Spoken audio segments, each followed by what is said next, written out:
जय हिंद। बिहार, जो कि प्राचीन काल से ही भारतीय शासन और संस्कृति का केंद्र रहा है। बिहार का नाम ही बिहार बौद्ध बिहारों की बहुलता के कारण पड़ा है। बिहार में बौद्ध विहार अर्थात निवास करने की जितने भी स्थान थे, अधिकांश बिहार में ही थे। इसीलिए धीरे-धीरे इसका नाम ही पूरा बिहार पड़ गया। आज की क्लास में हम लोग इसी बिहार के भौगोलिक स्थिति और उसके परिचय के बारे में पढ़ेंगे। भैया इस क्लास में हम लोग देखेंगे बिहार की भौगोलिक स्थिति अर्थात पृथ्वी पर बिहार की स्थिति का क्या है और इसकी खोज हम लोग अक्षांशीय और देशांतरीय विस्तार के साथ करेंगे। फिर हम लोग बिहार को भारत में खोजेंगे और देखेंगे कि भारत में बिहार कहाँ स्थित है। बिहार से लगने वाले भारतीय राज्यों को देखते हुए हम लोग बिहार की चौहद्दी को देखेंगे। फिर उसके बाद हम लोग इसी क्लास में ही बिहार से लगने वाले सीमावर्ती ज़िले अर्थात बिहार के वे ज़िले जो अन्य राज्यों या दूसरे देश के साथ सीमा बनाते हैं, इनके हम लोग ट्रिक से याद करने का प्रयास करेंगे क्योंकि बीपीएससी आजकल यहाँ पे ज़्यादा ही फोकस कर रही है। फिर बिहार की खोज हम लोग समुद्र तट से करेंगे कि आखिर समुद्र से बिहार की स्थिति क्या है और कहाँ है। बिहार के अन्य भौगोलिक स्थिति को देखने के बाद हम लोग इस चैप्टर से पूछे गए बीपीएससी और अन्य परीक्षाओं में बिहार की भौगोलिक स्थिति से पूछे गए प्रश्नों को देखेंगे। तो आइए हम लोग एक-एक करके सारे चीज़ों का अध्ययन करते हैं और फिर प्रश्नों को हल करते हैं।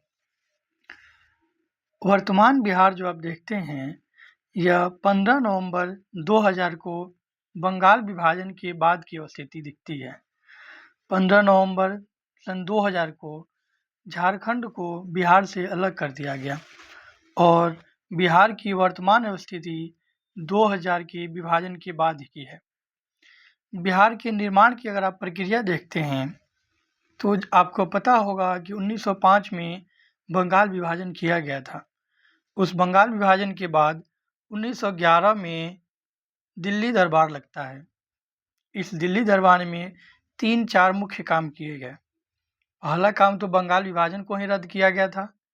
दूसरा काम था कि भारत की राजधानी को कोलकाता से ट्रांसफ़र करके दिल्ली कर दिया गया था। तीसरा काम था कि बिहार नामक एक नए प्रांत की गठन की घोषणा की गई। अर्थात अगर ये पूछा जाए आपसे प्रश्न में कि दिल्ली दरबार में कब बिहार बनाए जाने की घोषणा की गई, तो उसका उत्तर होगा 12 दिसंबर 1911। 12 दिसंबर 1911 को दिल्ली दरबार में पृथक बिहार प्रांत बनाए जाने की घोषणा की गई थी। इसी को आगे बढ़ाते हुए 22 मार्च 1912 को बिहार और उड़ीसा को मिला करके एक संयुक्त प्रांत बनाया गया और इस संयुक्त प्रांत की अधिसूचना जारी की गई। तो बिहार की बनाए जाने की अधिसूचना 22 मार्च 1912 को हुई थी और यह बिहार उड़ीसा सहित ही शामिल था।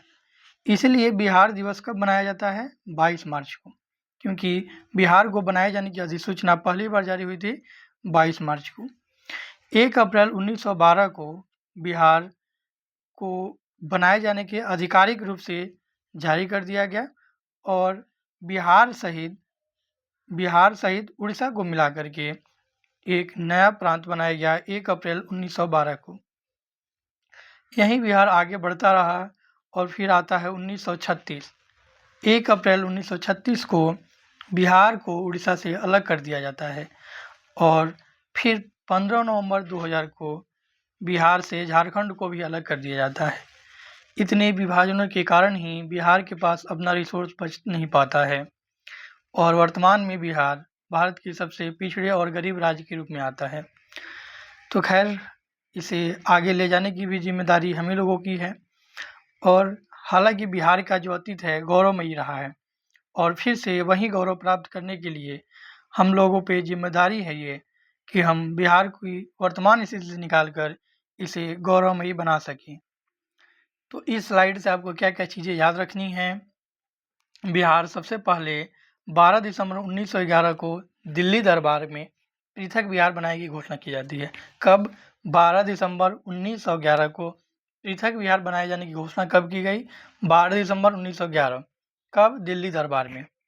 22 मार्च 1912 को क्या हुआ? तो 22 मार्च 1912 को बिहार और उड़ीसा सहित राज्य बनाए जाने की अधिसूचना जारी की गई और 1 अप्रैल 1912 को बिहार बना दिया गया। अंतिम रूप से बिहार को बना दिया गया। कब? 1 अप्रैल 1912। तो बिहार की अधिसूचना जनरली नहीं पूछता है, अगर पूछे भी तो बिहार बनाए जाने की अधिसूचना कब जारी हुई? 22 मार्च 1912। और यह घोषणा कब लागू कर दिया गया? तो 1 अप्रैल 1912 को अंतिम रूप से बिहार बनाए जाने की घोषणा की गई। अंतिम रूप से बिहार का निर्माण कर दिया गया।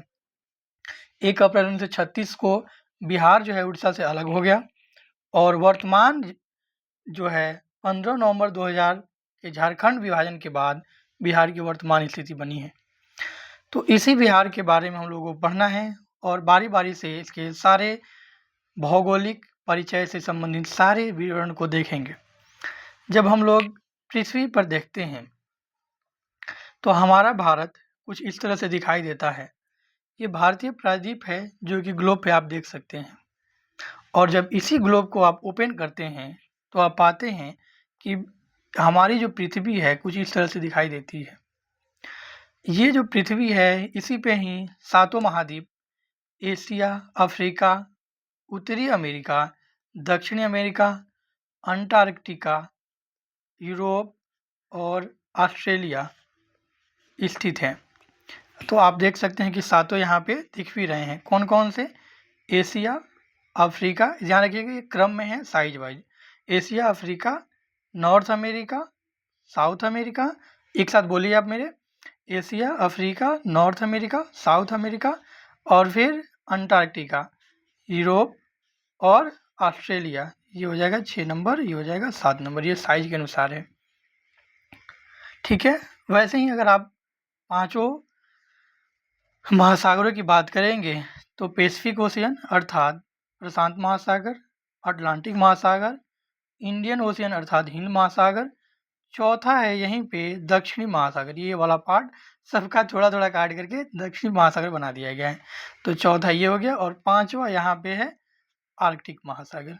तो ये 5 महासागर और 7 महादेश। इसी में जब आप खोज करते हैं तो एशिया में भारत यहाँ पे दिखाई देगा आपको। अब जो है ग्लोब पे हमें कोई भी स्थिति देखने के लिए क्या देखना होता है तो वो मैं आपको बता दूं। यहाँ पे आपको लाइन दिख रही होगी तो इस तरह से ये आपको वर्टिकल खड़ा हुआ लाइन दिख रहा है लंबा लंबा।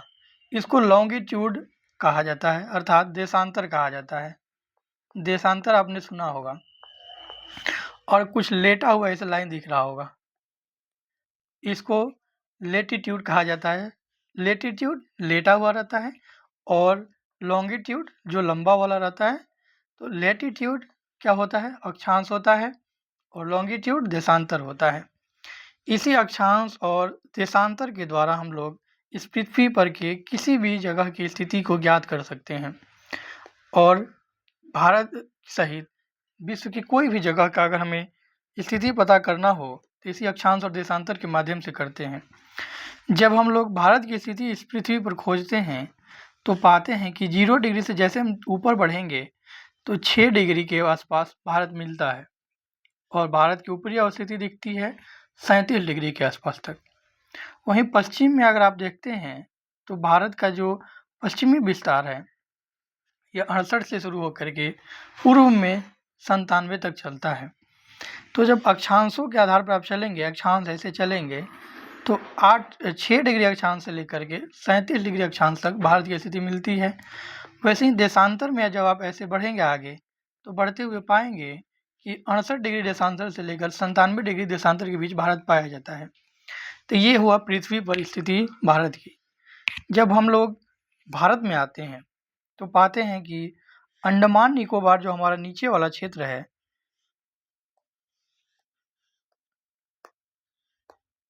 तो अंडमान निकोबार जो नीचे वाला क्षेत्र है ये 6 डिग्री 45 मिनट से शुरू होता है। इसे 6 डिग्री 4 मिनट सामान्यतः कहा जाता है 6.4। तो यहाँ से शुरू होकर के भारत 37 डिग्री तक आपको देख सकते हैं और 68 डिग्री से शुरू होकर के 97 डिग्री। इसी में जब हम लोग 68 से आगे बढ़ेंगे, आगे बढ़ते बढ़ते जाएंगे तो हम पाएंगे कि यहाँ पे एक बिहार मिलता है और इसका अक्षांशीय विस्तार क्या है? तो अक्षांशीय और देशांतर जब हम लोग आगे बढ़ेंगे तो पाएंगे कि देखिए ये अक्षांशीय विस्तार जैसे जैसे हम लोग बढ़ेंगे तो 23.5 डिग्री जो अक्षांश मिलेगा ये कर्क रेखा हो जाएगा जो भारत के 8 राज्यों से गुजरती है। और जस्ट कर्क रेखा से ऊपर कितने डिग्री, तो 24 डिग्री के आसपास हम पहुँचेंगे तो हमारा बिहार मिल जाता है, और ऊपर 27 डिग्री तक। वैसे ही जब भारत में आप देशांतरों के बीच बढ़ेंगे तो मतलब जब 82.5 डिग्री आप पहुँचेंगे तो आपको भारत का मानक समय रेखा मिलेगा, और जस्ट उसके आगे 83 डिग्री पे बिहार आपको मिलेगा। तो 83 से लेकर 88 देशांतरों के मध्य बिहार स्थित है, और भारत को हमने देख ही लिया। अब हम लोग चलते हैं आगे। तो भारत को अगर थोड़ा सा देखें तो जैसे कि हम लोग भारत में पढ़ते हैं कि भारत का सबसे दक्षिणी पॉइंट कौन सा है, जो कि इंदिरा पॉइंट या पिग्मेलियन पॉइंट कहा जाता है। तो इंदिरा पॉइंट जो है यह भारत का सबसे दक्षिणी बिंदु है। वहीं भारत का सबसे उत्तरी बिंदु इंदिरा कॉल है जो कि 37 डिग्री 6 मिनट पे है। वहीं भारत का सबसे पश्चिमी बिंदु गुहार माथा है जो कि 68 डिग्री 7 मिनट है। वहीं भारत का सबसे पूर्वी बिंदु किबुथु है जो कि अरुणाचल प्रदेश में आता है और 97 डिग्री 25 मिनट है। ऐसे ही हम जब बिहार में चलते हैं तो बिहार को भी ऐसे ही एक एक करके हम लोग खोजेंगे, और यही चीज़ें हमें बिहार में खोजनी भी है। तो हमने देखा कि पृथ्वी पर बिहार कहाँ है, भारत कहाँ है, और भारत के बाद हम लोग बिहार पे पहुँच रहे हैं। इसी पृथ्वी पर जब हम लोग खोजते हुए पहुँचते हैं कहाँ पे, तो 83 डिग्री अक्षांश देशांतर के पास, तो बिहार मिल जाता है हम लोगों को। और बिहार की जो अक्षांशीय विस्तार है वो 24 डिग्री से लेकर के 27 डिग्री तक मिलता है। कहाँ तक? 24 डिग्री अक्षांश से 27 डिग्री अक्षांश तक बिहार का विस्तार मिलता है अक्षांशों में। जबकि देशांतरों में हम लोग देखते हैं तो 83 डिग्री देशांतर से लेकर के 88 डिग्री देशांतर तक बिहार का विस्तार पाया जाता है। अभी हमने बताया कि नीचे 23.5 डिग्री कर्क रेखा है, इसके जस्ट 24 डिग्री पे हम लोग बिहार में प्रवेश कर जाते हैं। जस्ट 24 डिग्री 20 मिनट 10 सेकेंड से लेकर के और फिर 27 डिग्री 31 मिनट 15 सेकेंड तक हमारा बिहार पाया जाता है। जबकि बिहार का देशांतरीय विस्तार आप देखेंगे तो जैसे ही 82.5 डिग्री मैंने कुछ देर पहले आपको बताया था समय रेखा भारत का मानक समय, जस्ट उसके आगे 83 डिग्री 19 मिनट 50 सेकेंड पे बिहार शुरू हो जाता है, और यह 88 डिग्री 17 मिनट 40 सेकेंड तक पाया जाता है। अब इसमें याद करने वाली क्या क्या चीज़ें हैं, तो बिहार के अक्षांशीय विस्तार क्या है, देशांतरीय क्या है, मैं इसको फिर से रिपीट कर देता हूँ और आपको इन चीज़ों को याद रखना होगा। बिहार का अक्षांशीय विस्तार, पहले तो एक चीज़ आपको यहाँ ध्यान रखना होगा कि बिहार शुरू कहाँ से होता है। तो बिहार गया से शुरू होता है। दक्षिण में बिहार का अर्थात सबसे दक्षिणी पॉइंट का है तो वो है 24 डिग्री। बिहार का सबसे दक्षिणी पॉइंट क्या है, तो 24 डिग्री जो कि गया में है। वहीं सबसे उत्तरी पॉइंट क्या है, तो 27 डिग्री जो कि पश्चिम चंपारण में है।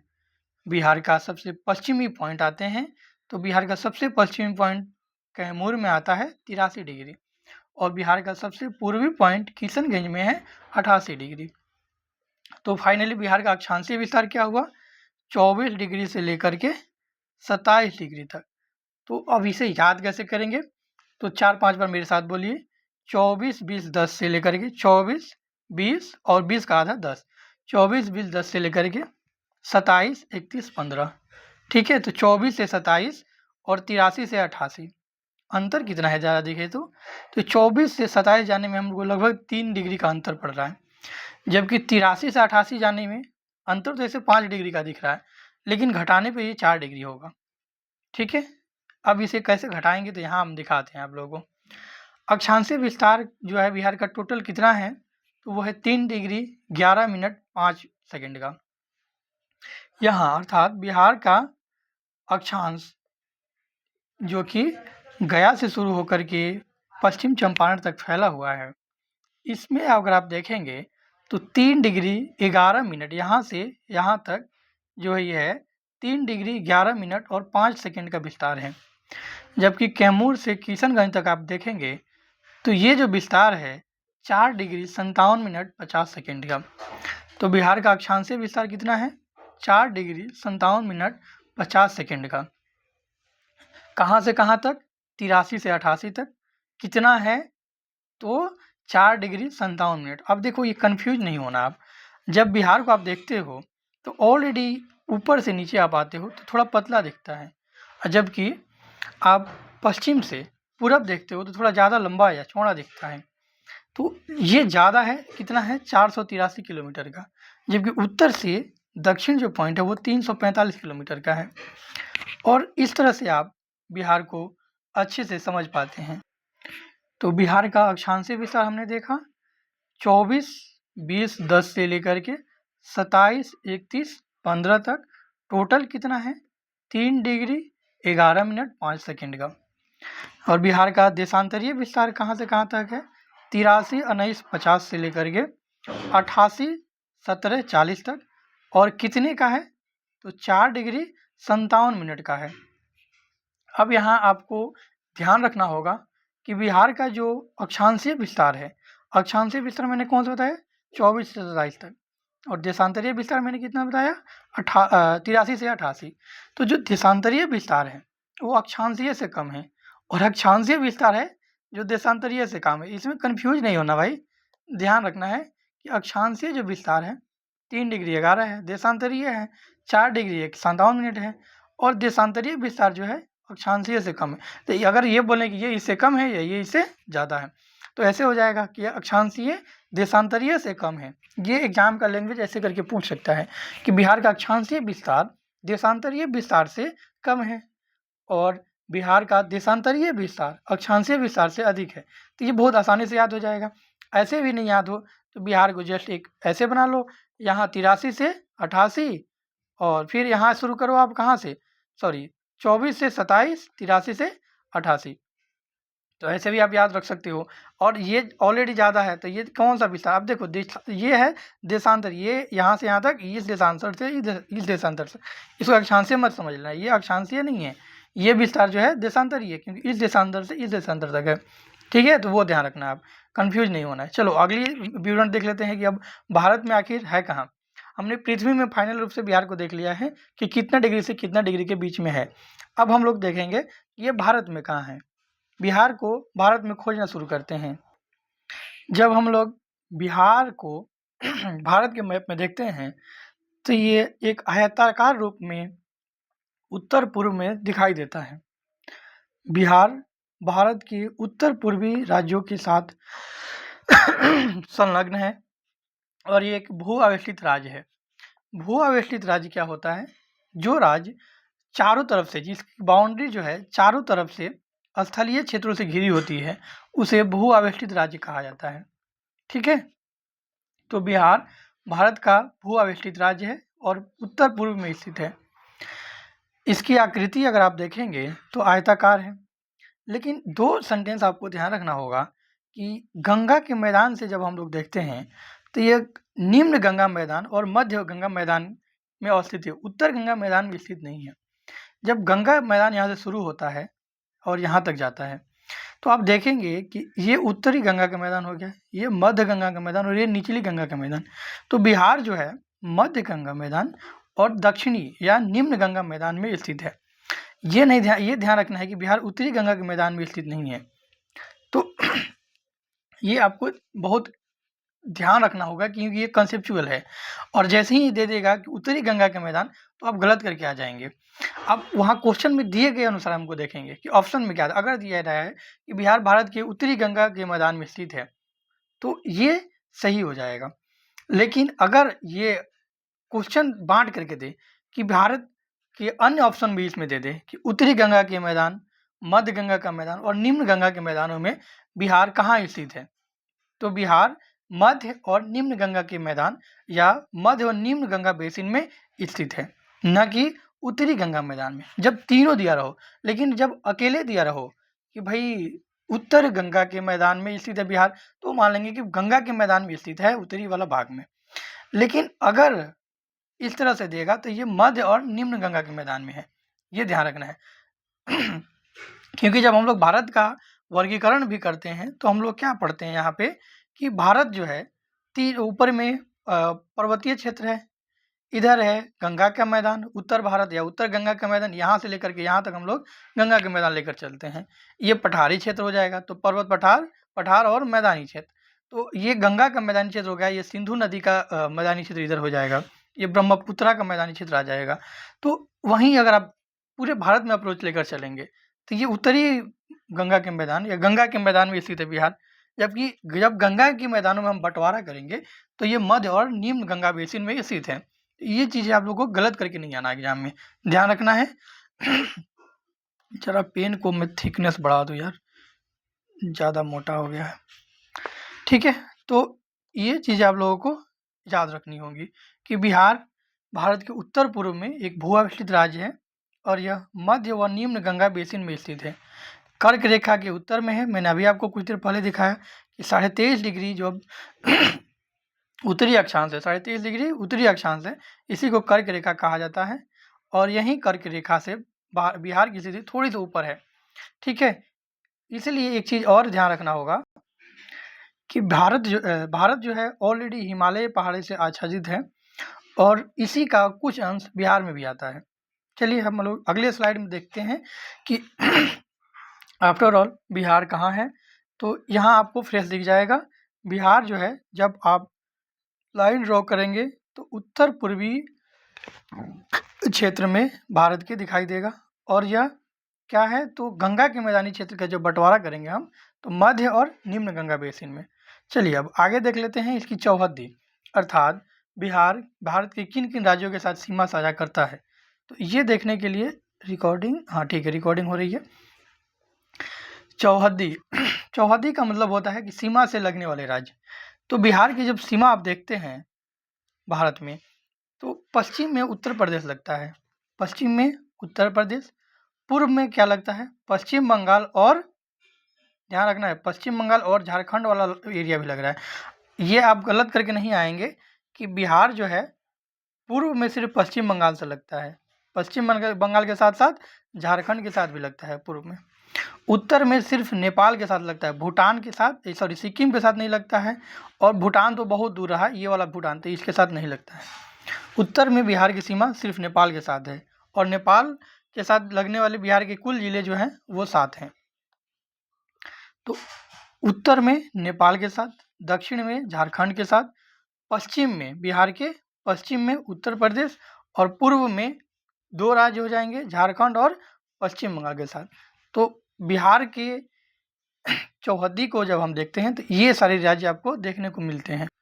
एक बार आप इनको याद कर लीजिए कि बिहार के जो सीमा बनाने वाले राज्य हैं, बिहार के साथ जो सीमा लगाने वाले राज्य या अंतर्राष्ट्रीय सीमा है वो कौन कौन सा है। तो आप अच्छे से याद करिए, उत्तर में नेपाल, दक्षिण में पूरा टोटली झारखंड, पश्चिम में पूरा टोटली उत्तर प्रदेश, पूर्व वाला आपको याद करना पड़ेगा पश्चिम बंगाल, यहाँ से यहाँ तक पश्चिम बंगाल और ये वाला है झारखंड। तो पूर्व वाला बस ध्यान रखना है कि पश्चिम बंगाल और झारखंड, तो ये आपको गलत करके नहीं आना है। चलिए एक बार आप प्रैक्टिस भी कर लीजिए। उत्तर में नेपाल के साथ, दक्षिण में झारखंड के साथ, पश्चिम में किसके साथ लगता है तो यूपी के साथ और पूर्व में वेस्ट बंगाल और नीचे क्या झारखंड। तो यही झारखंड वाला हो जाएगा, पूर्व में दोनों बस याद रखना है।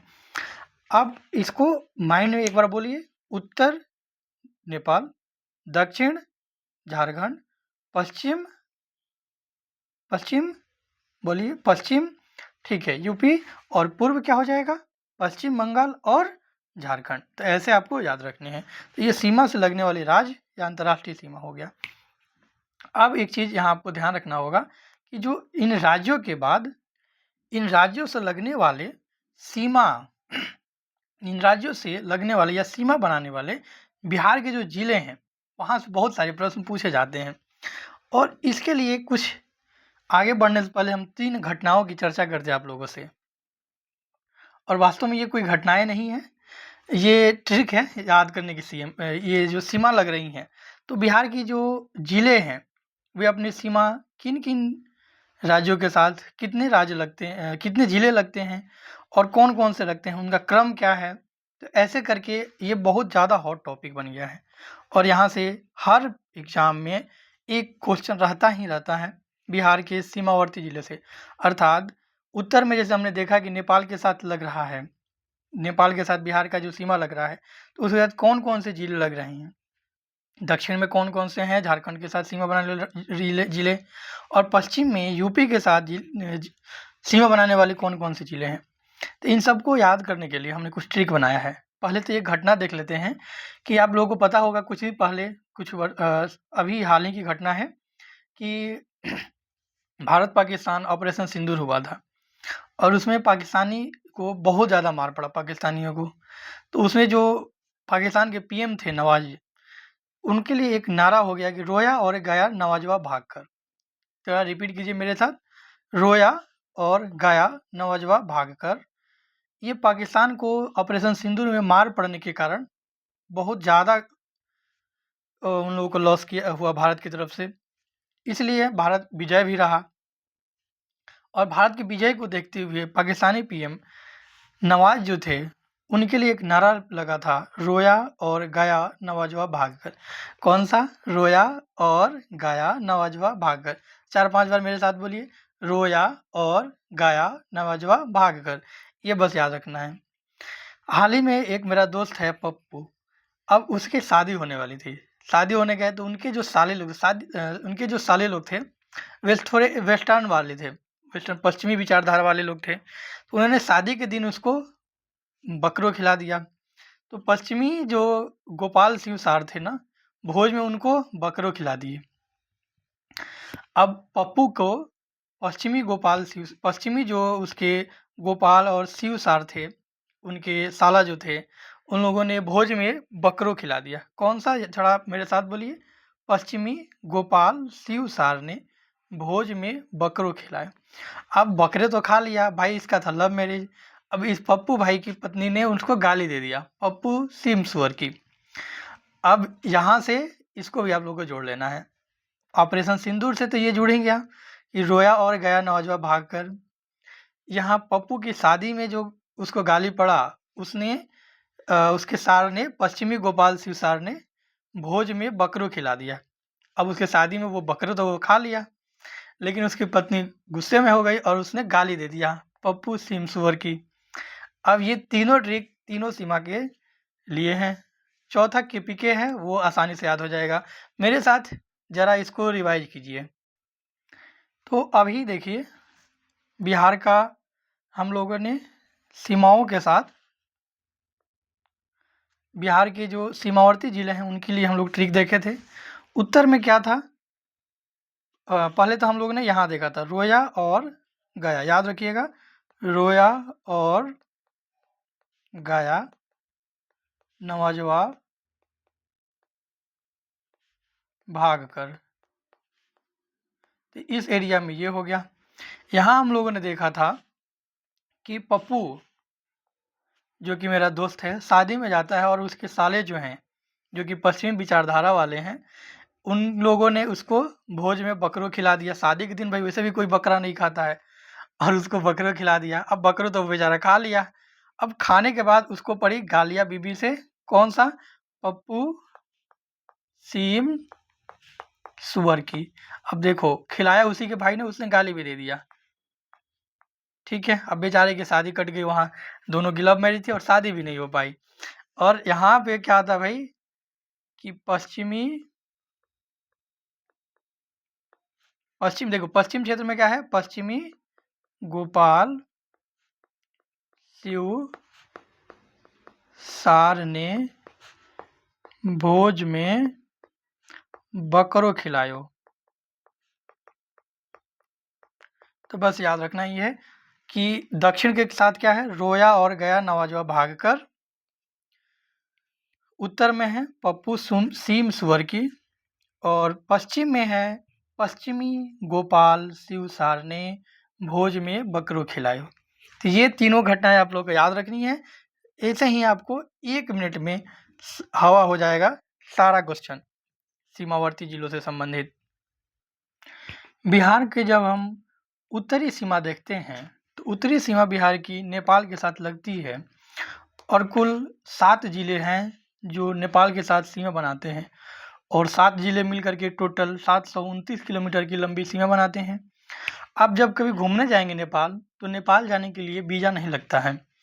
बिहार और नेपाल या भारत और नेपाल की जो सीमा है, यह खुली हुई ओपन सीमा है।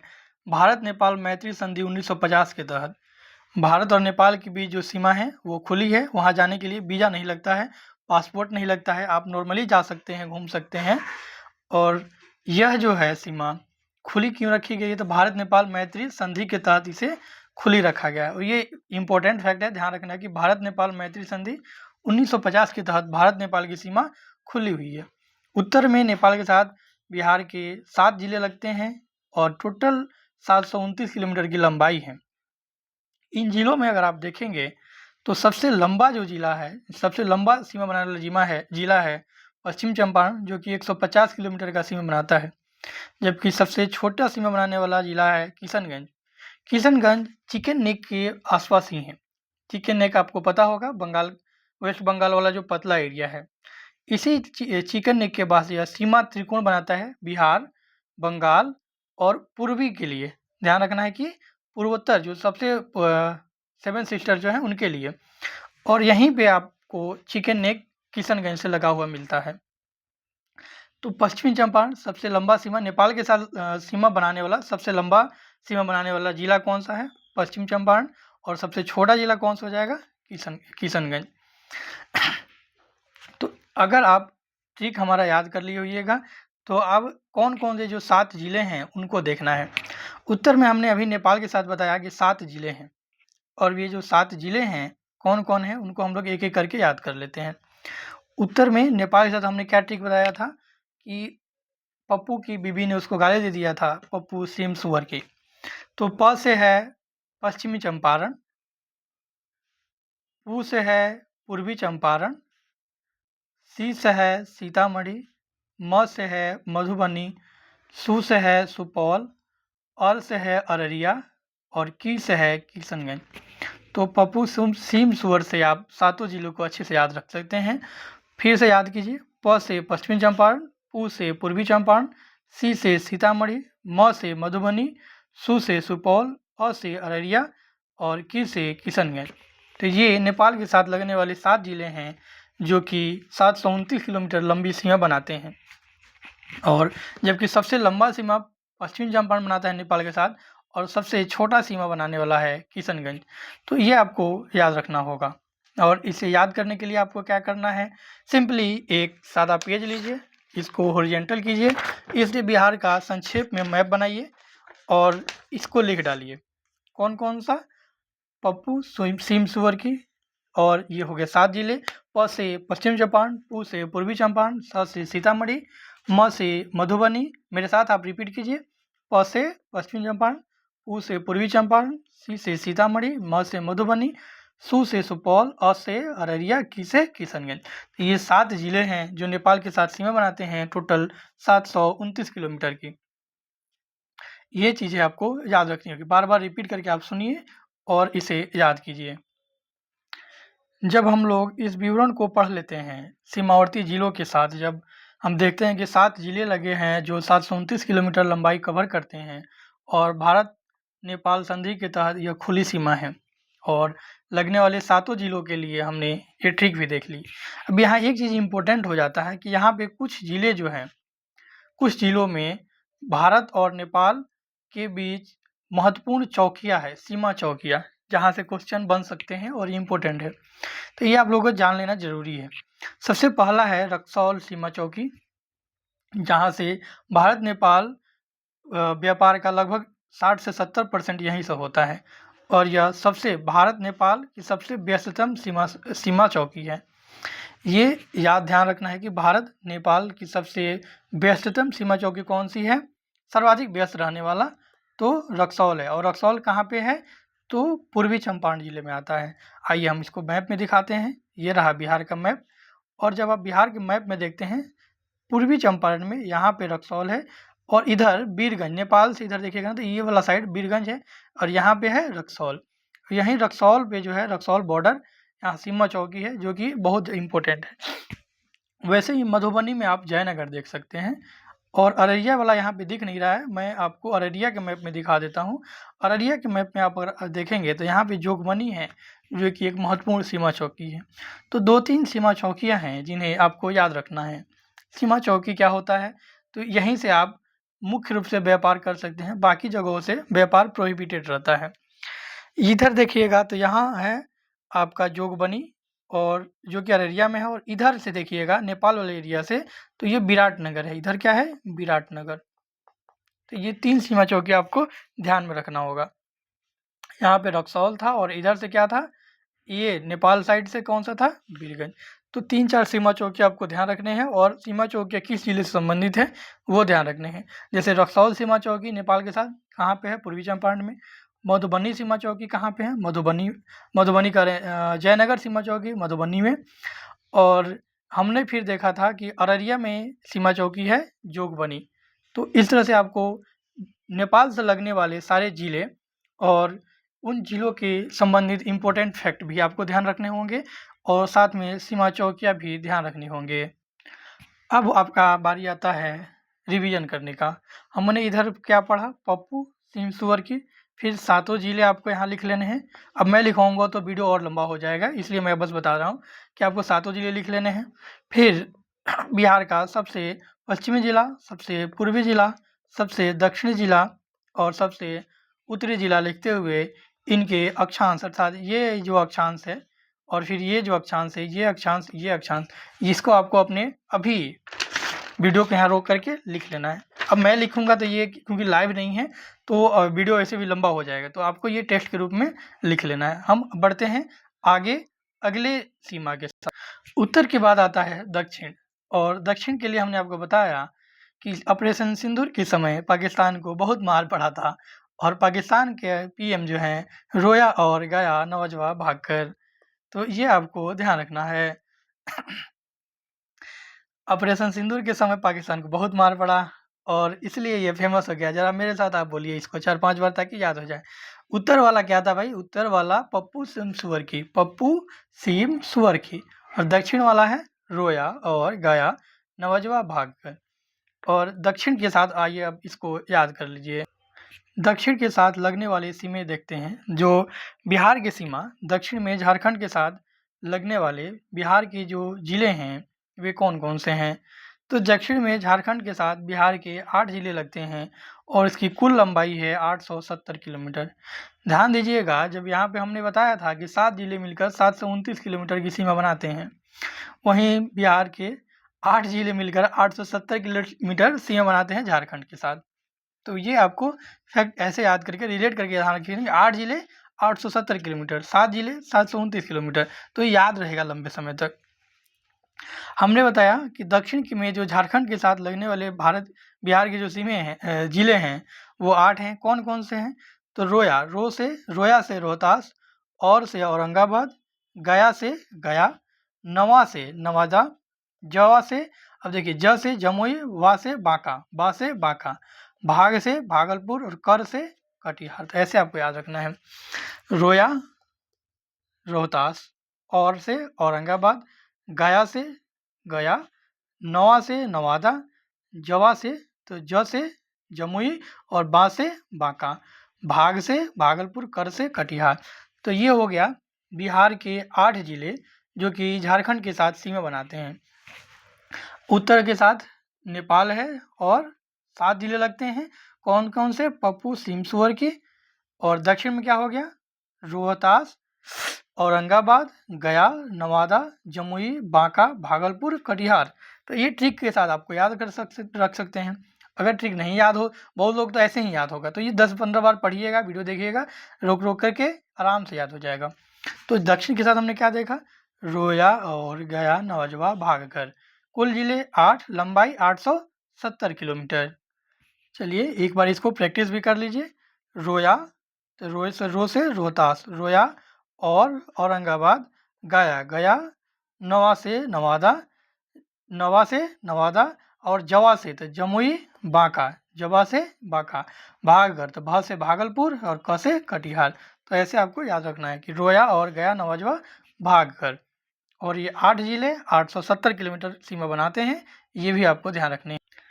अगला है पश्चिमी, और पश्चिमी वाला हमने आपको बताया कि पप्पू मेरा एक दोस्त था जो कि शादी में गया और शादी के दिन ही उसके जो साले थे, अब साले कहाँ के थे भाई? वो ब्रिटेन इंग्लैंड से पढ़ के आए थे, वे पश्चिमी विचारधारा वाले थे। उन्होंने शादी के दिन ही उसको भोज में बकरो खिला दिया। तो पश्चिमी गोपाल शिव सार ने भोज में बकरो खिलाए। आप मेरे साथ जरा 5 बार बोलिए। पश्चिमी गोपाल शिव सार ने भोज में बकरो खिलायो। पश्चिमी गोपाल शिव सार ने भोज में बकरो खिलायो। तो ऐसे आपको याद रखना है।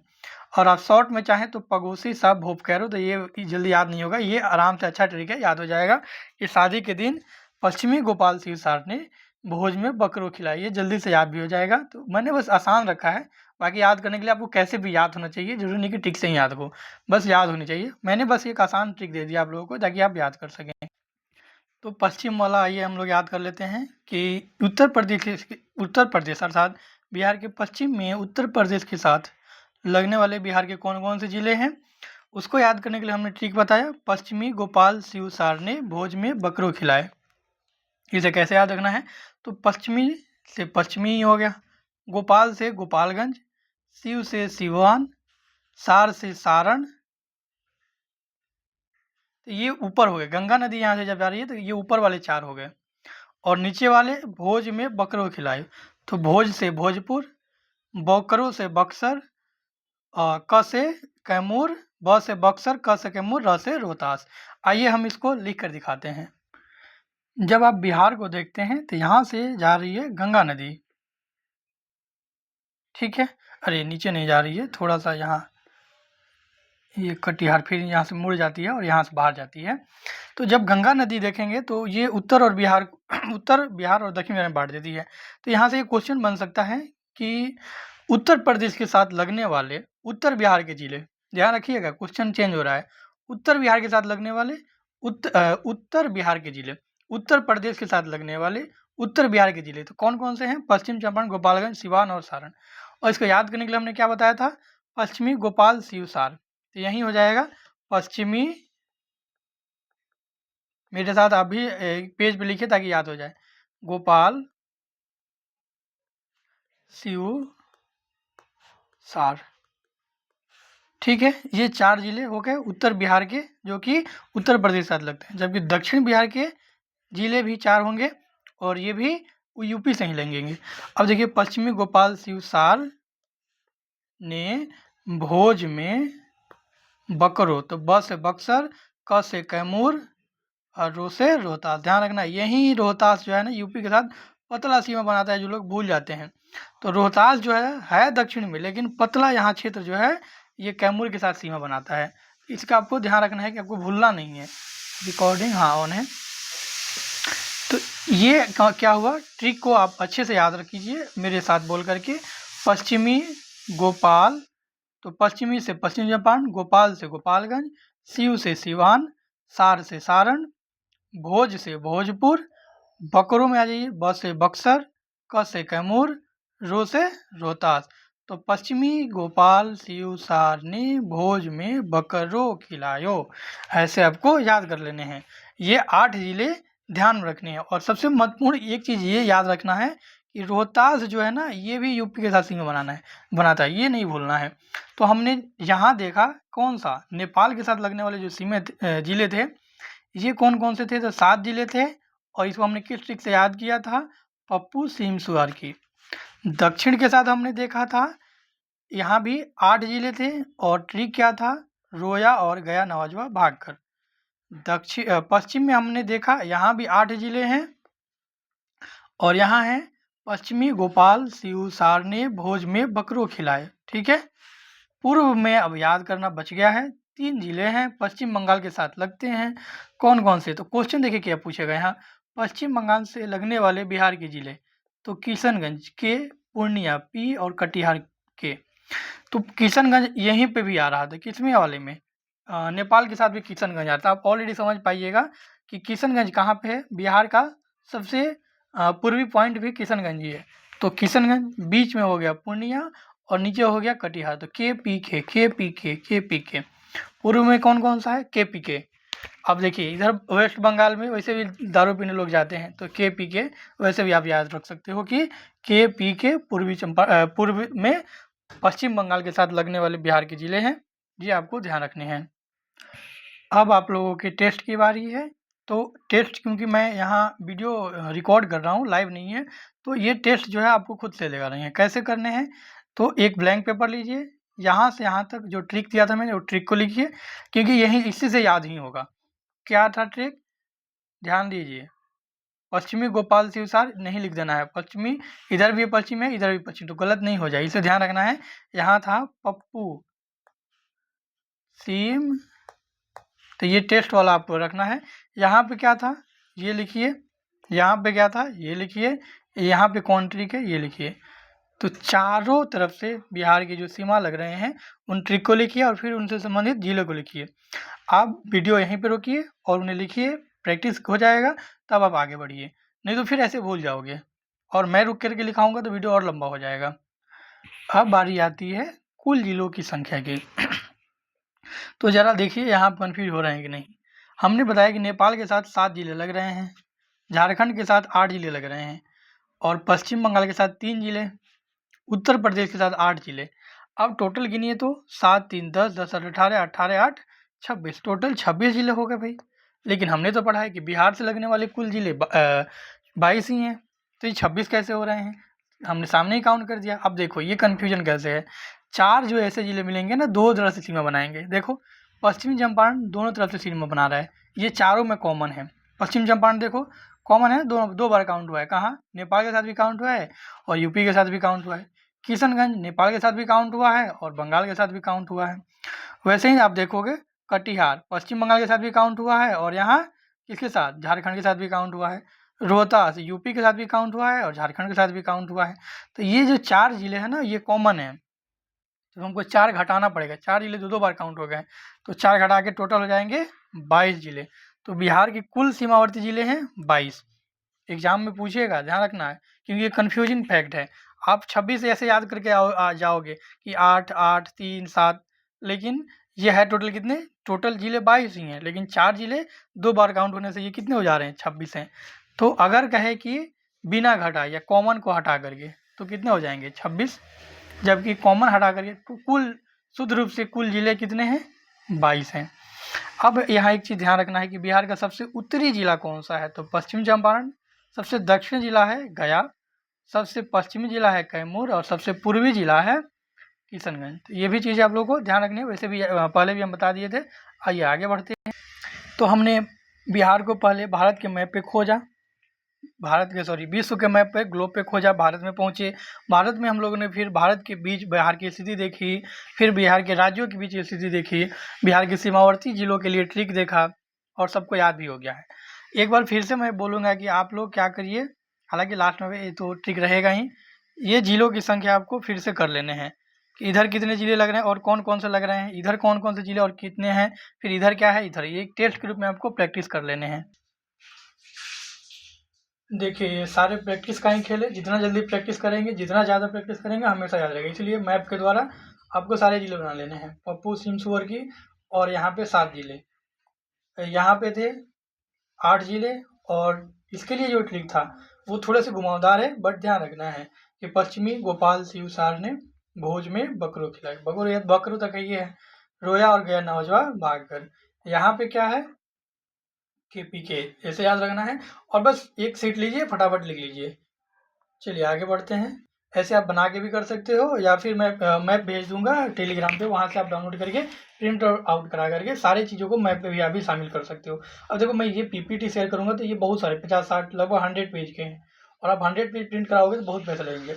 उससे अच्छा है कि आप खुद से बना लो, ज़्यादा आसान रहेगा, और लिखोगे भी तो याद भी रहेगा। तो बस देखो और लिखते जाओ, ज़्यादा बेटर रहेगा। हालांकि ये पीपीटी मिल ही जाएगा, बट चलो अब देखते हैं। हमने भारत को चारों तरफ से देख लिया है। पहले हमने इसके पृथ्वी पर देखा कि कहाँ कहाँ पे अवस्थित है, और फिर पृथ्वी पे कहाँ है, फिर भारत में हमने देखा। अब देखते हैं कि समुद्र में ये कहाँ स्थित है। समुद्र से जब हम बिहार को देखते हैं तो समुद्र से इसकी दूरी लगभग 200 किलोमीटर की दिखती है। अब क्या एक प्रश्न बनता है कि बिहार समुद्री मार्ग से जुड़ा हुआ है, तो बिहार समुद्र से डायरेक्टली नहीं जुड़ा हुआ, क्योंकि समुद्र यहाँ पश्चिम बंगाल तक ही है।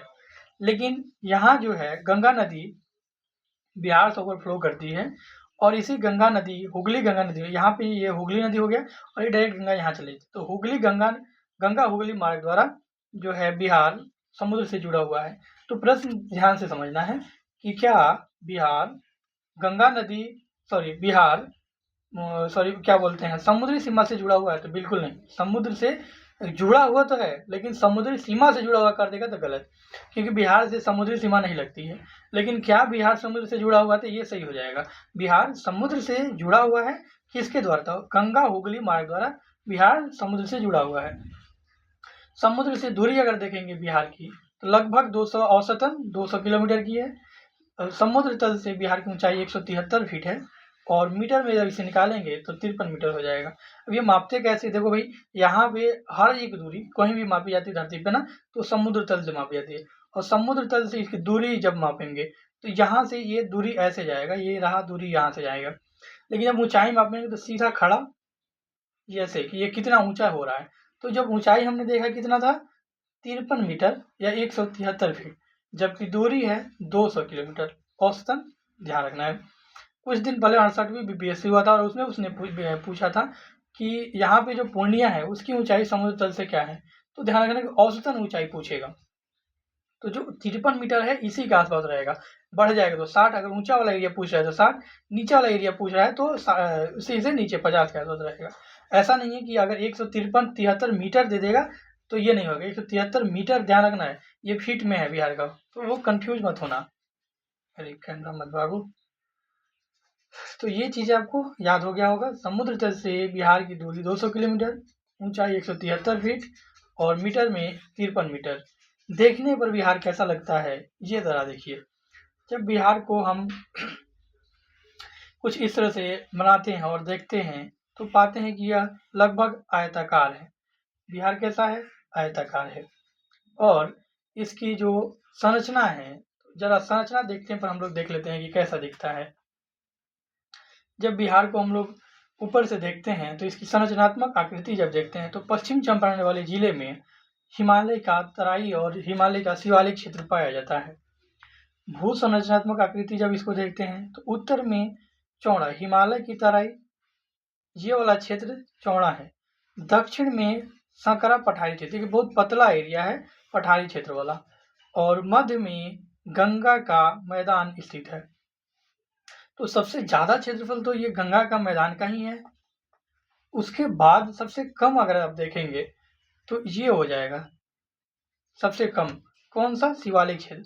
और पठारी तो फिर भी ठीक ठाक एरिया पे फैला हुआ है। तो बिहार की जो ऊपर से हम देखते हैं तो उत्तर में चौड़ा हिमालयी क्षेत्र दिखता है, उत्तर में थोड़ा चौड़ा है और ये हिमालय की तराई से लगा हुआ है। दक्षिण में पतला सकरा पठारी क्षेत्र इसमें दिखता है, और मध्य में गंगा का मैदान दिखता है। जब इसके आकार को हम देखते हैं तो ये आकार चतुर्भुज जैसा लगता है। तो देखिए तो आयताकार है कि नहीं। अनियमित चतुर्भुजाकार बोल सकते हैं या इसको आयताकार बोल सकते हैं। इसकी पूर्व पश्चिम लंबाई और उत्तर दक्षिण चौड़ाई, ये हम अच्छे से समझना होगा कि इसकी टोटल लंबाई कितनी है और टोटल चौड़ाई कितनी है। जब आप उत्तर से दक्षिण इसकी चौड़ाई देखते हो तो ये 345 किलोमीटर है, जबकि पश्चिम से, जो कि यहाँ है कैमूर में, पूर्व किशनगंज तक आप इसकी लंबाई देखते हो तो ये 445 किलोमीटर है। और यहाँ पे जब अनुपात निकालेंगे, 1 मिनट, ये है 345, ये है 483 किलोमीटर, ये गलत हो गया है, 483 किलोमीटर है। आपको ये चीजें ध्यान रखनी है कि जब ये अब इसका अंतर पूछता है और अनुपात पूछता है, तो पहले तो हम देख लेते हैं कि लंबाई चौड़ाई कितनी है। उत्तर से दक्षिण इसकी चौड़ाई है 345 किलोमीटर, जबकि पश्चिम से पूर्व इसकी लंबाई है 483 किलोमीटर। और इसका जो अनुपात है पूर्व पश्चिम लंबाई, पूर्व पश्चिम देखो तो भाई, पूर्व पश्चिम लंबाई और उत्तर दक्षिण चौड़ाई का जो अनुपात है 1.4:1 है।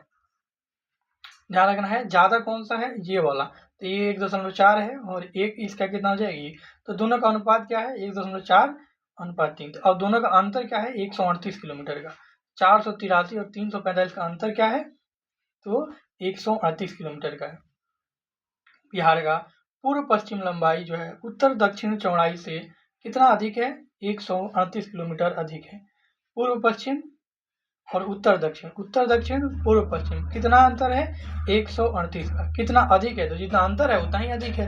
तो पूर्व पश्चिम कौन सा है, पूर्व पश्चिम, और इसका अंतर ध्यान रखना है कि ये अंतर वाला ज़्यादा क्वेश्चन पूछा है, और अनुपात वाला आजकल ज़्यादातर आप टेक्स्ट सीरीज में इसको देख पाएंगे। तो ये फैक्ट गलत नहीं हो, ध्यान रखना है। लंबाई चौड़ाई कितना हमने बताया इसका, तो उत्तर से दक्षिण इसकी चौड़ाई है 345 किलोमीटर, पूरब से पश्चिम इसकी लंबाई है 483 किलोमीटर, दोनों का अंतर है 138 किलोमीटर। और अनुपात देखिए, अब पहले क्या पूछ रहा है, अगर हम मान लो इसको ए बोल देते हैं, इसको बी बोल देते हैं, और ए अनुपात बी लिखेंगे तो कितना आएगा 1:1.4, क्योंकि ए जो है उत्तर दक्षिण चौड़ाई है और बी जो है पूर्व पश्चिम लंबाई है। लंबाई हमेशा क्या है, इसका ज़्यादा है, तो ये लंबाई 1.4 और ये 1, तो इस तरह से इसका अनुपात आता है। अगर बी अनुपात ये पूछेगा तो 1.4 पहले हो जाएगा, तो अनुपात तो आप आराम से लिख पाओगे, ये सही है। अब अनुपात और इन दोनों के बीच के दूरी का अंतर भी हमने आपको दिखा दिया कि कितना है, 138 किलोमीटर का अंतर है। और अनुपात अगर हम लोग लिख लेते हैं उत्तर दक्षिण अनुपात पूरब पश्चिम, तो ये कितना हो जाएगा 1:1.4। तो ये आपको ध्यान रखने हैं। अब हम लोग चलते हैं इसके अन्य विवरणों को देखने। पूर्व पश्चिम जब विस्तार हम देखते हैं बिहार का, पूर्व पश्चिम विस्तार, अभी हमने बिहार आपको दिखाया था, छोटा सा यहाँ मैं बना रहा हूँ बिहार का। अब हंसना मत, क्योंकि छोटा जगह है और इतना ही में हमको बिहार बनाना है। चलो, पूर्व से पश्चिम, पूर्व कौन सा है, ये पूर्व ये पश्चिम। पूर्व से पश्चिम तक की लंबाई 483 किलोमीटर, ये कितना है 483 किलोमीटर। यह विस्तार गंगा के मैदान के समानांतर, देखो गंगा का मैदान यही है सेम, और इसी के समानांतर है। पूर्व पश्चिम विस्तार उत्तर दक्षिण विस्तार से अधिक है। उत्तर दक्षिण विस्तार, ये वाला जो है उत्तर दक्षिण विस्तार पूर्व पश्चिम विस्तार से कम है, जबकि पूर्व पश्चिम विस्तार, देखो पूर्व पश्चिम पहले पूछ रहा है, तो ये जो है उत्तर दक्षिण से अधिक है, पूर्व पश्चिम उत्तर दक्षिण से कम है। ये ध्यान रखना, मैं बार बार जोर इसलिए दे रहा हूँ कि ये एग्जाम में आप कंफ्यूज करके गलत ना करो। पूर्व पश्चिम विस्तार उत्तर दक्षिण, पूर्व पश्चिम विस्तार उत्तर दक्षिण विस्तार से अधिक है। कितना अधिक है 138 किलोमीटर। देखिए अब दूसरा देख लेते हैं, उत्तर से दक्षिण तक की चौड़ाई, उत्तर से दक्षिण 345 किलोमीटर है। औसत चौड़ाई, अब देखो औसत है 200 से 250। अब देखो यहाँ जो हम लोग देख रहे थे, तो ये सबसे नॉर्थर्न और सबसे साउदर्न देख रहे थे, सबसे पश्चिमी सबसे पूर्वी, लेकिन ये तो अंदर भी तो गया है ना, तो ये इसको इसलिए सबसे अंदर वाला सबसे बाहर वाला निकाल के औसत निकाला जाता है। तो औसत चौड़ाई इसका 200 से 250 किलोमीटर है। ठीक है, तो ये ध्यान रखना है। उत्तरी भाग में अधिक चौड़ा है और दक्षिण में संकरा है। बिहार जो है उत्तरी भाग में ये वाला एरिया चौड़ा है, दक्षिण भाग में थोड़ा सकड़ा वाला एरिया है। ठीक है, और अंतर हमने बता ही दिया 138 किलोमीटर। तो पूर्व पश्चिम विस्तार के सारे बिंदु और उत्तर दक्षिण विस्तार के सारे बिंदु आपको याद होने चाहिए। अब आप एक बार रिवीजन कर लीजिए फिर से। देखिए मेरा उद्देश्य है भाई वीडियो थोड़ा लंबा हो जाए कोई दिक्कत नहीं है, बट याद होके जाना चाहिए, बार बार आपको अलग से काम नहीं करना पड़े। बिहार का उत्तर और दक्षिणी विस्तार अर्थात चौड़ाई 345 किलोमीटर है। बिहार का पश्चिम और पूर्व जो लंबाई है 483 किलोमीटर है। बिहार की जो लंबाई है, अब लंबाई देखो दोनों लंबाई ही है, तो किसी एक को छोटा लेकर हम चौड़ाई मान लेते हैं, तो जब एग्जाम में देगा तो वो कन्फ्यूजन मत होना कि लंबाई 483 बोल रहा है और चौड़ाई 345, या फिर लंबाई को 345 बोल सकता है या चौड़ाई को 483, उसमें ये मैटर नहीं करता, क्योंकि दोनों लेंथ ही हैं और किसी को एक को लंबाई हमने अपने नाम से दिया, अपने काम के लिए दिया हुआ है, तो वो कन्फ्यूजन नहीं होना है। ये ध्यान रखना है कि ये उत्तर पूर्व पूछ रहा है, उत्तर पूर्व पूछ रहा है, उत्तर पूर्व तो वैसे भी नहीं पूछेगा, उत्तर दक्षिण पूछ रहा है या पूर्व पश्चिम पूछ रहा है, तो पूर्व पश्चिम जो लंबाई बोले या चौड़ाई जो है उत्तर दक्षिण की अपेक्षा 138 किलोमीटर अधिक है। ये आपको बस याद रखने हैं। अब हम थोड़ा बिहार के क्षेत्रफल से संबंधित जो महत्वपूर्ण विवरण है उनको देख लेते हैं। हमने देखा कि बिहार की आकृति जो है आयताकार है। जब हम भारत में जाते हैं तो भारत का कुल क्षेत्रफल है 32,87,263 वर्ग किलोमीटर। यह पूरे विश्व का 2.4% है और इसी 2.4% पर पूरे विश्व की 18% जनसंख्या निवास करती है। ऐसे ही जब हम लोग बिहार में आते हैं तो बिहार का टोटल क्षेत्रफल है 94,163 वर्ग किलोमीटर। कितना? 94,163 वर्ग किलोमीटर। ये भारत के कुल क्षेत्रफल का 2.86% है। कितना है? बिहार का जो क्षेत्रफल है भारत के कुल क्षेत्रफल का 2.86% है। आप चाहें तो इसका स्क्रीनशॉट ले सकते हैं या नोट कर सकते हैं। बिहार का जो ग्रामीण क्षेत्रफल है वो 92,257.51 दशमलव वाला छोड़ देना है। 92,257 वर्ग किलोमीटर है बिहार का ग्रामीण क्षेत्रफल। और ग्रामीण और शहरी का जो डाटा है 2011 की जनगणना के अनुसार है, उसके बाद अभी जारी नहीं हुआ है। अभी 2030 का जो जनगणना आएगा 26 के बाद अभी शुरू ही होने वाला है या हुआ है, तो उसके जो डाटा आएगा तो वो ऐड किया जाएगा। अभी के डाटा के अनुसार बिहार की जो ग्रामीण क्षेत्रफल है वो 92,257 वर्ग किलोमीटर है, जो कि बिहार के कुल क्षेत्रफल का 97.97% है। 97.97 ये जो है बिहार का पूरा ग्रामीण एरिया है परसेंट। ठीक है। और बिहार का जो पूरा शहरी एरिया है 1905 वर्ग किलोमीटर है, 2.03%। तो बिहार का जो पूरा 100% क्षेत्रफल है 94,163 किलोमीटर, उसका 97%, कितना परसेंट भाई? उसका 97% क्या है? ग्रामीण है। और 2.03% क्या है? शहरी है। तो ये थोड़ा सा डाटा है, ध्यान रखना है, बार बार याद करना। बस देखो, डाटा तो आप एलिमिनेट कर लो, लेकिन कंसेप्चुअल जब पूछे तो वहाँ ध्यान रखना होगा कि जो बिहार का टोटल क्षेत्रफल है उसका 97% या अधिकांश परसेंट बोल सकता है कि ग्रामीण है, जबकि कम परसेंट शहरी है। तो वो ध्यान रखना है कि अधिकांश अर्थात 97%, 97.97% ग्रामीण है, जबकि 2.03% शहरी है। क्षेत्रफल के अनुसार बिहार जो है भारत का 12वां राज्य है। ठीक है। ये कब है? तो 12वां राज्य जम्मू कश्मीर के पुनर्गठन के बाद बना है, जबकि यूटी भी शामिल करिएगा तो ये 13वें नंबर पे आता है। ठीक है। राज्य, सिर्फ राज्यों में बिहार का स्थान क्षेत्रफल के आधार पे 12वां है, जबकि जब आप क्या शामिल कर लेंगे?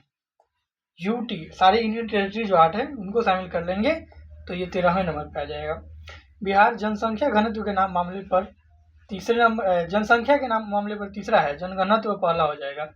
जनसंख्या घनत्व 1106 व्यक्ति प्रति वर्ग किलोमीटर है बिहार का, जबकि जनसंख्या के मामले में यूपी, महाराष्ट्र के बाद हम लोग तीसरे नंबर पे आते हैं और चौथा नंबर पश्चिम बंगाल का है। ये ध्यान रखना है। एक चीज है कि बिहार और झारखंड जब मिले हुए थे तो उनका क्षेत्रफल कितना था?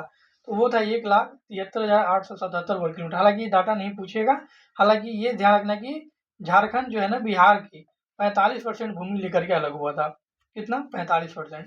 और ये डाटा का आप स्क्रीनशॉट ले लो, मैं कैमरा हटा दे रहा हूँ थोड़ी देर के लिए, वैसे भी कुछ है नहीं इसमें, आप नोट कर लोगे। बहुत सारे लोगों को तो सारी चीज़ याद ही होंगे। तो ये रिवीजन के लिए भी है और पढ़ने के लिए भी है।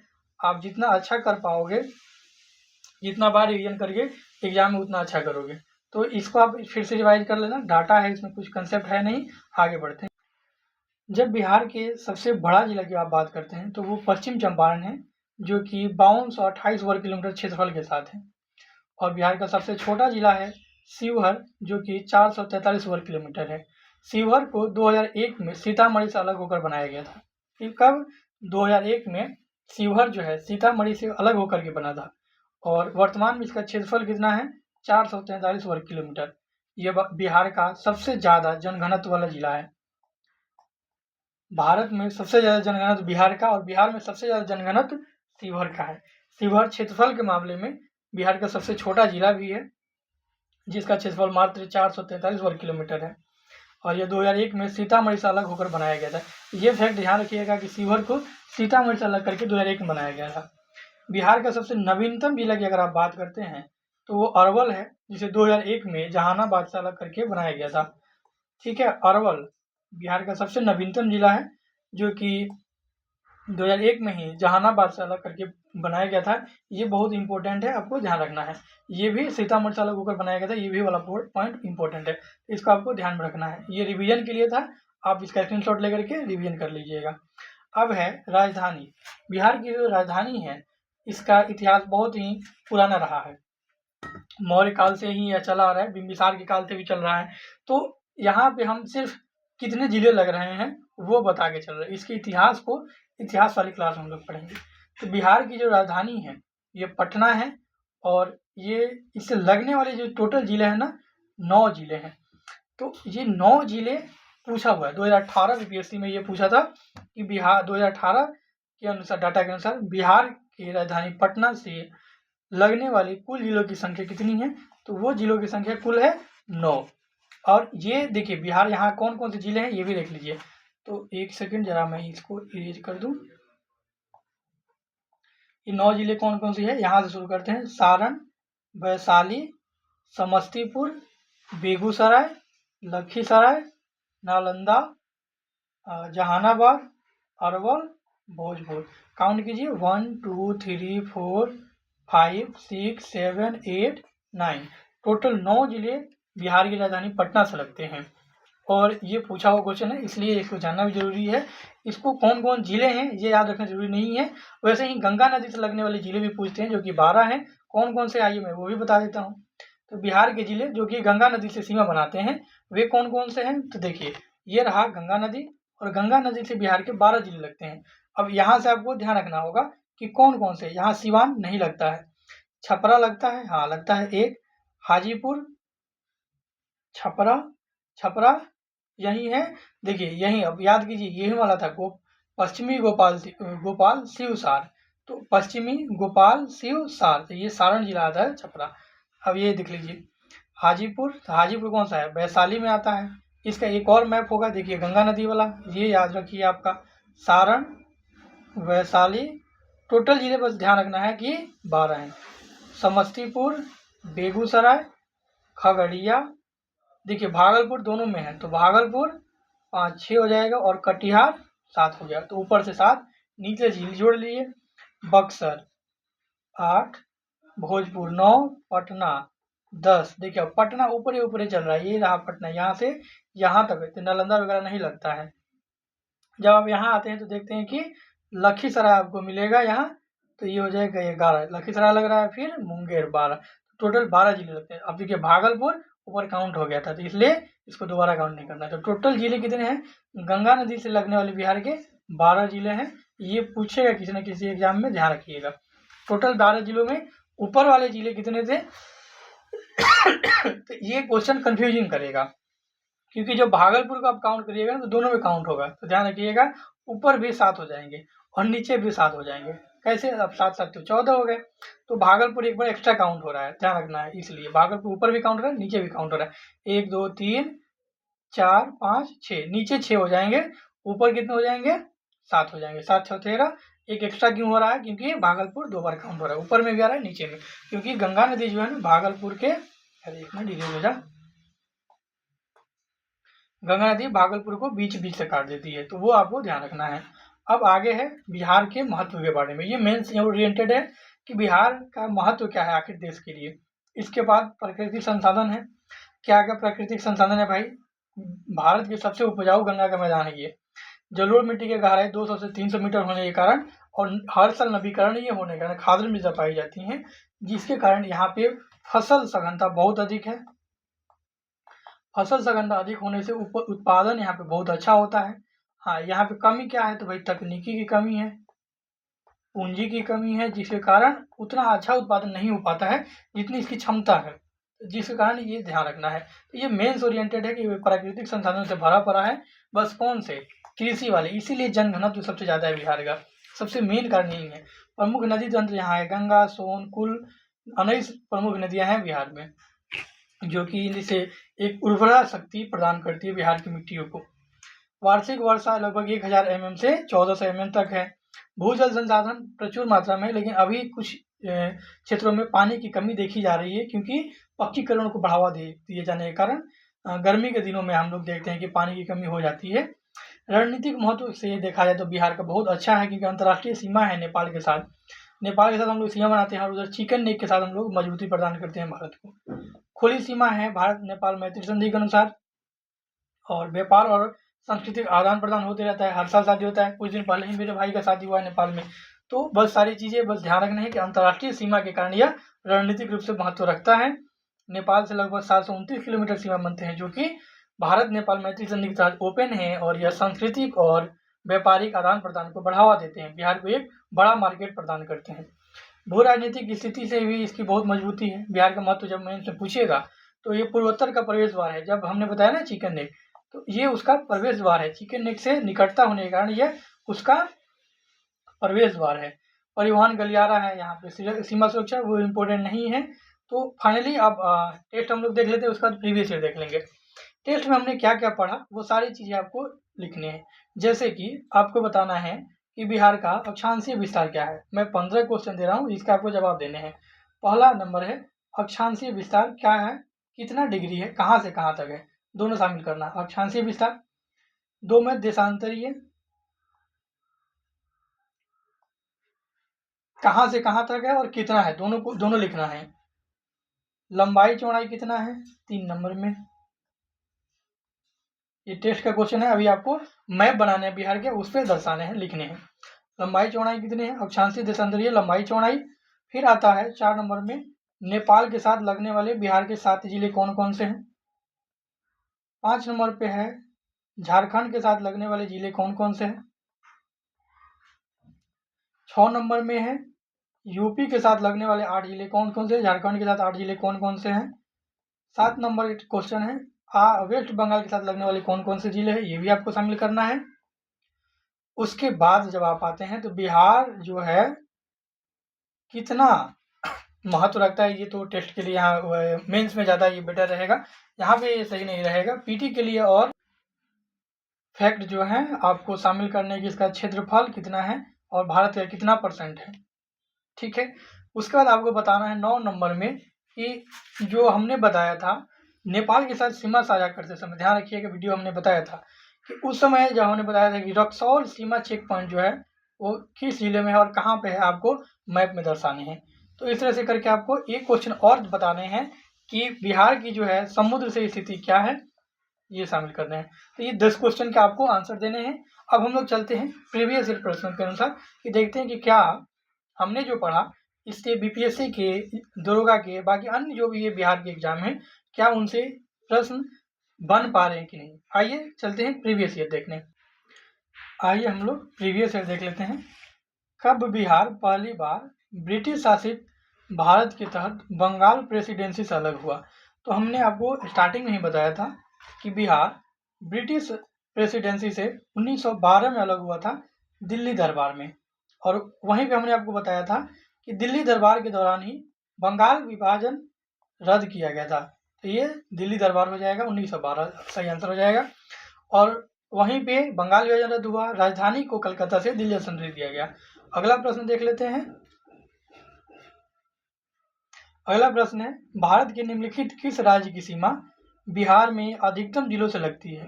देखिए, भारत के निम्नलिखित में से किस राज्य की सीमा बिहार में अधिकतम जिलों से, बिहार के अधिकतम जिलों से लगती है। तो देखिए, उत्तर प्रदेश के साथ बिहार के 8 जिले लगते हैं, झारखंड के साथ बिहार के 8 जिले लगते हैं, पश्चिम बंगाल के साथ बिहार के 3 जिले लगते हैं। तो इसका सही आंसर क्या हो जाएगा, ए और बी दोनों सही है, तो उपयुक्त में से एक से अधिक सही हो जाएगा। तो इस तरह से इसीलिए हमने सारी चीजें कवर करवाई थी। अगला प्रश्न है किस वर्ष उड़ीसा को बिहार से पृथक किया गया। हमने आपका बताया था कि 1936, 1 अप्रैल 1936 को बिहार से उड़ीसा को अलग कर दिया गया था। चलिए अगला प्रश्न लेते हैं। बिहार का कुल भौगोलिक क्षेत्रफल कितना है। अभी कुछ देर पहले हमने पढ़ा था कि बिहार का कुल भौगोलिक क्षेत्रफल 94,163 वर्ग किलोमीटर है, जो कि भारत के कुल क्षेत्रफल का 2.86% है। अगला प्रश्न है झारखंड बनाने के लिए बिहार को किस वर्ष विभाजित किया गया था। झारखंड बनाने के लिए बिहार को 2000 में 15 नवंबर 2000 को इसे विभाजित किया गया था, जिस दिन बिरसा मुंडा की जयंती थी। बिहार की स्थापना कब की गई थी। अब देखिए, अब स्थापना है, बाकी कोई डेट नहीं मिल रहा है। 1912 बिहार की स्थापना 22 मार्च 1912 को घोषणा होती है, अधिसूचना जारी होती है। और 1 अप्रैल 1912 को इसके विभाजन को या स्थापना को पूरा कर दिया जाता है। बिहार दिवस का क्या महत्व है जो हर साल 22 मार्च को मनाया जाता है? लीजिए क्वेश्चन घुमाया है, 65वीं का क्वेश्चन है ये। बिहार दिवस का महत्व पूछा है जो हर साल 22 मार्च को मनाया था। इस दिन राज्य पुनर्गठन आयोग ने बिहार का निर्माण किया। बिल्कुल गलत है। राज्य पुनर्गठन आयोग तो 1956 में बना था। बिहार को 1873 में इस दिन संयुक्त प्रांत से बाहर किया गया था। बिल्कुल गलत है। 1912 में बिहार के बंगाल प्रेसिडेंसी से अलग होने के याद करने के लिए। बिल्कुल सही है। 22 मार्च 1912 इस दिन बिहार को अलग राज्य बनाए जाने के लिए अधिसूचना जारी की गई थी और इसी अधिसूचना की याद में हम लोग हर साल 22 मार्च को बिहार दिवस मनाते हैं। ध्यान रखना है, क्वेश्चन घुमाया है, गलत नहीं होना चाहिए। आधुनिक बिहार का निर्माता किसे माना जाता है? तो वर्तमान में जो आधुनिक बिहार है इसके निर्माता सच्चिदानंद सिन्हा को माना जाता है। बिहार कब एक स्वतंत्र प्रदेश बना था? तो 1912 में बिहार एक स्वतंत्र प्रदेश बना था। जुलाई 2018 तक पटना जिला बिहार के कितने जिलों से सीमाबद्ध था? तो 2018 तक। वर्तमान में भी अभी 2026 चल रहा है ना, तो 2026 तक भी बिहार का जो पटना जिला है वो बिहार से 9 जिलों से लगता है। तो इस तरह से सी आंसर इसका सही हो जाएगा। बिहार के निम्नलिखित जिलों में से कौन सा जिला नेपाल के साथ सीमा साझा नहीं करता? नेपाल के साथ हमने 7 जिले बताए थे आपको जो साझा करते हैं। कौन कौन से? पप्पू, सीम, सुअरकी। कौन सा? पश्चिम चंपारण, पूर्वी चंपारण, सीतामढ़ी, मधुबनी, सुपौल, अररिया, किशनगंज। देखते हैं मधुबनी है क्या इसमें? मधुबनी बिल्कुल है। किशनगंज भी लगता है, सीतामढ़ी भी है, यहाँ सिंह। पूर्णिया नहीं लगता है। देखिए पूर्णिया किसके साथ लग रहा था? हमने जब बताया था के पूर्णिया जो है वेस्ट बंगाल के साथ लगता है। किशनगंज भी वेस्ट बंगाल के साथ और इधर नेपाल के साथ भी लगता है। और ये क्या था? कटिहार, दोनों के साथ। तो इसका सही आंसर हो जाएगा डी, ऑप्शन डी इसका सही आंसर है। अगला क्वेश्चन देखिए, निम्नलिखित में से कौन सा शहर बिहार के सबसे पूर्वी भाग में स्थित है? 1 मिनट, रिकॉर्डिंग ऑन है क्या? हाँ, रिकॉर्डिंग ऑन है। निम्नलिखित में से कौन सा शहर बिहार के सबसे पूर्वी भाग में स्थित है? अब ये क्वेश्चन आपको ध्यान देना होगा और इसको देखिए आप, भागलपुर। भागलपुर क्या सबसे पूर्वी हो सकता है? सबसे पूर्वी पूछा है, कौन सा शहर बिहार के सबसे पूर्वी भाग में स्थित है? तो देखिए, तो सबसे पूर्वी तो यहाँ आ जाएगा किशनगंज, इसके बाद यहाँ कटिहार आ रहा है, इसके बाद अंदर आ रहे हैं हम लोग तो पूर्णिया आ रहा है। तो सबसे पूर्वी पूछा, पटना तो बिल्कुल कट गया भाई, क्योंकि यहाँ बीच में है। कटिहार देखिए कहाँ है? कटिहार यहाँ है, किशनगंज। क्या किशनगंज है ऑप्शन में? अब देखिए भागलपुर आते हैं, ये रहा भागलपुर और सबसे पूर्वी पूछा है तो 1 नंबर पर तो किशनगंज है, 2 नंबर पे पूर्वी में क्या आ जाएगा? कटिहार। तो पूर्व से हम लोग पश्चिम की ओर देखें, 1 नंबर पे किशनगंज, 2 नंबर पे कटिहार, 3 नंबर पे पूर्णिया। 1 2 3। अब देखिए क्या किशनगंज है? ऑप्शन में नहीं है। क्या कटिहार है? कटिहार हो जाएगा। पूर्णिया को सजाइए, पूर्णिया क्या है? 3 नंबर पे पूर्णिया। तो उस तरह से 4 नंबर पे आएगा भागलपुर। तो ये मैप से ही होगा और ये आप यकीन मानिए मेरा क्लास से आपको 100% क्वेश्चन बनेगा। तो ये भी आंसर क्या हो गया? सही हो गया। चलिए आगे बढ़ते हैं। देश की सीमा बिहार राज्य से जुड़ती है। किस देश की सीमा बिहार राज्य से जुड़ती है? नेपाल की जुड़ती है। उत्तर में बिहार से 7 जिले लगते हैं। 1 मिनट यार, क्या बन गया? मंगल भवन, ठीक है। यहाँ हो गया नेपाल, यहाँ से 7 जिलों के साथ सीमा बनाता है। कौन कौन से? पप्पू, सीम, सुअरकी। चलिए आगे देखते हैं। भौगोलिक क्षेत्रफल की दृष्टि से बिहार में, भौगोलिक क्षेत्रफल की दृष्टि से भारत में बिहार का क्रम है। तो देखो क्षेत्रफल की दृष्टि से यहाँ कुछ राज्य यूटी नहीं बोला है, ठीक है, तो 12वां हो जाएगा, क्योंकि नॉर्मली हम लोग राज्य लेके चलते हैं, लेकिन जब एक साथ 12-13 दोनों दे देगा तो वहाँ राज्य और यूटी दोनों जोड़ेगा और दोनों ध्यान रख के हम लोग आंसर देना होगा। राज्य और प्लस यूटी कर देगा तो 13, सिर्फ राज्य करेगा तो 12, कुछ नहीं बोलेगा, ऑप्शन अनुसार 12 जाएंगे। झारखंड बनने के पश्चात बिहार में लगभग कितने जिले रह गए हैं? तो अब देखिए ये क्या पूछ रहे हैं, झारखंड बनने के पश्चात तो बिहार में 37 जिले थे और नया जिला जो हमने कुछ देर पहले ही बताया था कौन सा बना था, ये आपको कमेंट करके बताना है। चलिए आगे बढ़ते हैं। पुराना बिहार का कितना प्रतिशत जमीन लेकर झारखंड राज्य बना है? तो पुराना बिहार का 45% जमीन लेकर झारखंड बना है। कुछ देर पहले ही आपको बताए थे कि बिहार का 45% क्षेत्र लेकर बिहार राज्य का निर्माण हुआ था, झारखंड राज्य का निर्माण हुआ था। निम्नलिखित में से बिहार का कौन सा भू आकृति खंड झारखंड के साथ अपनी सीमा साझा नहीं करता है? अब बताना है झारखंड के साथ हमने क्या बताया था, ठीक याद कीजिए, रोया और गाया नवाजवा भागकर, रोहतास, औरंगाबाद, गया, नवादा, जमुई, बांका, भागलपुर और कटिहार। अब देखो, लेकिन अब ये जिला पूछा ही नहीं है, अब क्या पूछा है, अब ये पूछ लिया है प्रमंडल।